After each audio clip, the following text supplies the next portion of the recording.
Hello dear students, welcome to today's class of Strategic Management for MCOM final year students Business Administration. Strategic Management में unit 2 पढ़ रहे हैं हम. Unit 2 का part A environmental appraisal हमने complete कर लिया है, जिसमें दो टॉपिक्स हैं, कंपोनेंट्स ऑफ एनवायरमेंटल एनालिसिस और डायग्नोसिस ऑफ एनवायरमेंट. ये दो टॉपिक्स थे, पर इनके अंदर छोटे छोटे और सब टॉपिक्स थे, वो सब हमने कवर कर लिए हैं. आज हम स्टार्ट कर रहे हैं इंटरनल एनालिसिस एंड डायग्नोसिस. इसमें भी दो टॉपिक्स हैं पार्ट बी में. तो पहला टॉपिक है internal factors to be analysed. इसमें दो और छोटे छोटे टॉपिक्स हैं. पहला तो ये कि इंटरनल एनालिसिस होता क्या है, इंटरनल एनालिसिस क्यों करना पड़ता है, और इंटरनल एनालिसिस का प्रोसेस क्या होता है. तो ये छोटी छोटी तीनों चीज़ें हम आज देखेंगे. और नेक्स्ट क्लास में हम देखेंगे कि diagnosis and analysis of strengths and weaknesses में क्या क्या चीज़ें कवर हो रही हैं. So let us start with internal analysis. स्वॉट एनालिसिस में मैंने आप लोगों को पढ़ाया था, चार चीज़ें होती हैं, strengths, weaknesses, opportunities and threats. उसमें मैंने बताया था दो चीज़ें इंटरनल एनवायरनमेंट की होती है और दो एक्सटर्नल एनवायरनमेंट की होती है. सिमिलरली दो चीज़ें पॉजिटिव होती है एनवायरनमेंट के लिए और दो चीज़ें नेगेटिव होती है. तो वही चीज़ें यहाँ पर लिंक करके हम पढ़ रहे हैं. इंटरनल एनालिसिस का मतलब ये होता है कि जो बिजनेस होता है, ऑर्गेनाइजेशन होता है, उसका इंटरनल एनवायरनमेंट जो होता है उसको स्टडी करना है, और उसको स्टडी करके और फिर उसके बेसिस पर आगे बढ़ना है कि हमारा बिजनेस की ग्रोथ के लिए, स्ट्रेटेजिक प्लानिंग के लिए क्या स्टेप्स लिए जाने हैं. ये सब चीज़ें उस पर डिपेंड करती हैं. Let us see what an internal analysis is. It is the process of evaluating an organization's resources and capabilities. एक संस्था होती है, एक ऑर्गेनाइजेशन होता है, उसके पास क्या क्या रिसोर्सेज हैं और उसकी कैपेबिलिटीज़, उसकी ताकत क्या है, वो चीज़ें देखना. Provides information on organisations assets, skills and work activities. Internal organisation के अंदर की बात चल रही है, तो बता रहे हैं कि ये इन्फॉर्मेशन देता है कि ऑर्गेनाइजेशन के पास क्या एसेट्स हैं, क्या स्किल्स है और उसकी क्या काम की एक्टिविटीज़ हो रही हैं. ठीक है. फिर नेक्स्ट इससे ये भी पता चलता है कि what is good and what is lacking, क्या अच्छा है और क्या कमी है, ये भी पता चलता है इंटरनल एनवायरनमेंट में. और लास्ट पॉइंट बता रहे हैं, most important is evaluating resources, capabilities and core competencies.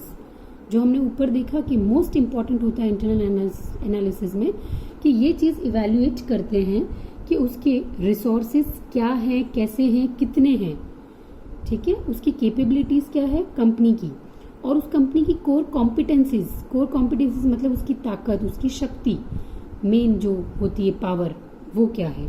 ये सब चीज़ें इंटरनल एनालिसिस से पता चलती है. अब यहाँ आ जाओ, देख लो. अगर आप लोग भूल गए हो तो स्वॉट एनालिसिस का एक पिक्चर मैंने यहाँ लिया है. इंटरनल में क्या क्या है, स्ट्रेंथ्स और वीकनेसेस की बात चल रही है, और एक्सटर्नल में क्या क्या चल रहा है, अपॉर्चुनिटीज़ एंड थ्रेट्स की बात चल रही है. इसमें स्ट्रेंथ्स और अपॉर्चुनिटीज पॉजिटिव साइड होता है और वीकनेसेस और थ्रेट्स नेगेटिव साइड होता है. आई होप आप लोगों को ये पिक्चर देखकर याद आ गया होगा जो मैं समझाने की कोशिश कर रही हूँ. ठीक है. स्ट्रेटेजिक मैनेजमेंट में इंटरनल एनालिसिस एक टॉपिक है. इंटरनल एनवायरमेंटल एनालिसिस ये है बेसिकली पूरा, पर अब पीजी में पढ़ रहे हैं आप तो इंटरनल एनालिसिस टॉपिक ही चलेगा. उसके की पॉइंट्स एक स्लाइड में मैंने लिए हैं. स्ट्रेंथ्स एंड वीकनेसेस को पता करना है, कॉम्पिटिटिव एडवांटेज क्या है ये जानना है, resources, capabilities and distinctive competencies क्या है ये पता करना है, competitive advantages and value creation, value chain, building blocks of competitive advantage and sustaining competitive advantage. ये सब चीज़ें इंक्लूडेड हैं इंटरनल एनवायरमेंटल एनालिसिस में. ठीक है. तो एक सब टॉपिक है इंटरनल एनालिसिस क्या है, कैसे होता है, वो हमने देख लिया. और एक और सब टॉपिक है इसी का, the process of internal analysis. अब इंटरनल एनालिसिस होता कैसे है. ठीक है. तो इसमें 3 स्टेप्स हैं इस प्रोसेस में. पहला है एसेसिंग स्ट्रेंथ्स एंड वीकनेसेस, दूसरा है appraisal of the status of the businesses of the firm, और तीसरा है identification and assessment of the firms competitive advantage and core competence. ठीक है. मुझे पता है स्टूडेंट्स जो हिंदी मीडियम का यूज़ कर रहे हैं, हिंदी लैंग्वेज यूज़ कर रहे हैं, उनके लिए थोड़ा सा डिफिकल्ट है. बट परेशान होने की ज़रूरत नहीं है, इसमें लिखा मैंने इंग्लिश में है, लेकिन मैं ज़्यादातर चीज़ें हिंदी में इसीलिए एक्सप्लेन कर रही हूँ ताकि आप लोगों के लिए समझने में आसानी रहे। और दूसरी चीज़ ये कि जो वर्ड्स मैं यूज़ कर रही हूँ, एसेसिंग, स्ट्रेंथ्स, वीकनेसेस, ये आपके इतने रूटीन में यूज़ हो रखे हैं कि आपको हिंदी से ज़्यादा इंग्लिश वर्ड्स समझ में आएंगे। और फिर भी समझ नहीं आता है तो मैं इस वीडियो के साथ भी PDF में आपके नोट्स पेस्ट करूंगी व्हाट्सएप के ग्रुप में, तो आप उन नोट्स को देखना और फिर इस वीडियो को समझने की कोशिश करना, तो आपके लिए इस टॉपिक को समझना इजी हो जाएगा। ठीक है, तो हम समझते हैं तीन जो स्टेप्स हैं प्रोसेस में। पहला स्टेप है assessing strengths and weaknesses. Strengths और वीकनेसेस, जैसे कि हमने देखा कि इंटरनल एनवायरनमेंट जो होता है कोई भी ऑर्गेनाइजेशन का, 2 पार्ट में डिवाइडेड होता है, इंटरनल और एक्सटर्नल। इंटरनल मतलब आंतरिक, एक्सटर्नल बाहरी। बाहरी हम नहीं पढ़ रहे हैं, हम इंटरनल आंतरिक वातावरण पढ़ रहे हैं। आंतरिक वातावरण में ये होता है कि किसी भी कंपनी की इंटरनल एनवायरनमेंट का एनालिसिस करने के लिए उसके स्ट्रेंथ्स और वीकनेसेस जानने होते हैं, और उनको अच्छे से जान लोगे तो ओवरकम कर पाओगे, उन पे काम कर पाओगे।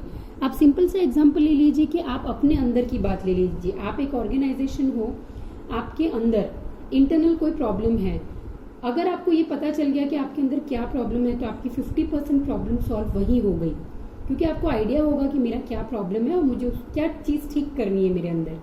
सिमिलरली मेरे ऑर्गेनाइजेशन में इंटरनली क्या कमियां हैं और मुझे क्या चीज़ों को ठीक करना है, तो आप फिर उस पर वर्क करोगे।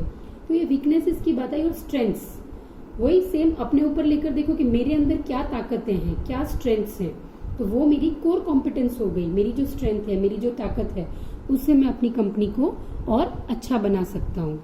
ठीक है, तो फर्स्ट स्टेप ये है कि कंपनी की क्या क्या स्ट्रेंथ्स है, वीकनेसेस है, उनको अच्छे से स्टडी करना है ताकि स्ट्रेटेजिक मैनेजमेंट में उसका यूज ले सकते हैं। फिर सेकेंड स्टेप है appraisal of health of the businesses of the firm. ठीक है, कोई भी एक फर्म होता है, ऑर्गेनाइजेशन होता है, उसके एक से ज्यादा बिजनेसेस होते हैं, तो उन बिजनेसेस की ओवरऑल पोटेंशियल क्या होती है ये देखना होता है। तो अब ये चेक करते हैं कि स्ट्रेंथ्स वीकनेसेस देख लिए। अब सेकंड स्टेप में कि कोई एक बिजनेस है, उसके कितने फर्म्स चल रहे हैं। जैसे एक बड़ा बिजनेस है, उसकी 8-10 दुकानें हैं, तो दुकानें फर्म्स हो गई या वो बिजनेसेस हो गए एक बड़ी फर्म की। ठीक है, तो वो सारी दुकानें जो मिलके बिजनेसेस बना रही हैं, उनका क्या स्टेटस है, कैसा काम कर रहे हैं, पॉजिटिव काम चल रहा है, नेगेटिव चल रहा है, ठीक ठीक चल रहा है, ये सब चीजें स्टडी करनी होती है। तो ये सेकेंड स्टेज आ गया। और थर्ड जो स्टेप है इस प्रोसेस का, वो स्टेप है identification and assessment of the firms competitive advantage and core competencies. इसका क्या मतलब है कि जो कंपनी है उसकी, मैंने बताया ना, स्ट्रेंथ्स को कोर कॉम्पिटेंसीज कह सकते हैं। मतलब आपके सबसे ज्यादा पावरफुल चीज, आपकी कंपनी की सबसे ज्यादा पावरफुल एक्टिविटी, उस चीज को आइडेंटिफाई करना है, स्टडी करना है, और फिर ये तीनों चीजें मिल गई, स्ट्रेंथ्स मिल गए, वीकनेसेस मिल गई, कंपनी के अंदर क्या चल रहा है, कंपनी के सारे बिजनेसेस कैसे वर्कआउट कर रहे हैं, और कंपनी का बेस्ट पार्ट क्या है, ये सब चीजें स्टडी हो गई। तो ये हो गया ओवरऑल इंटरनल एनालिसिस। और इसके बाद इंटरनल एनालिसिस के बेसिस पर अप्लाई होता है स्ट्रेटेजिक मैनेजमेंट में, जो भी प्लानिंग और इम्प्लीमेंटेशन होता है वो अप्लाई होता है। ठीक है, आई होप ये टॉपिक क्लियर है। बहुत सिंपल टॉपिक है। इंटरनल एनालिसिस क्या होता है, क्यों करना होता है, और उसका प्रोसेस, ये 3 चीजें हमने आज देखी हैं, और इन 3 चीजों के बेसिस पर ही आज का मैंने असाइनमेंट का क्वेश्चन लिखा है। क्वेश्चन है what is internal analysis and explain the process of internal analysis. ठीक है, इंटरनल एनालिसिस क्या होता है और इंटरनल एनालिसिस का प्रोसेस क्या है, ये आपको समझाना है। ठीक है, हिंदी में है आंतरिक वातावरणीय विश्लेषण क्या है और उसकी प्रक्रिया समझाइए। ओके, तो आज का भी असाइनमेंट स्टूडेंट्स कंप्लीट करके रखना और रेगुलर स्टडीज करना। Have a safe time. Thank you.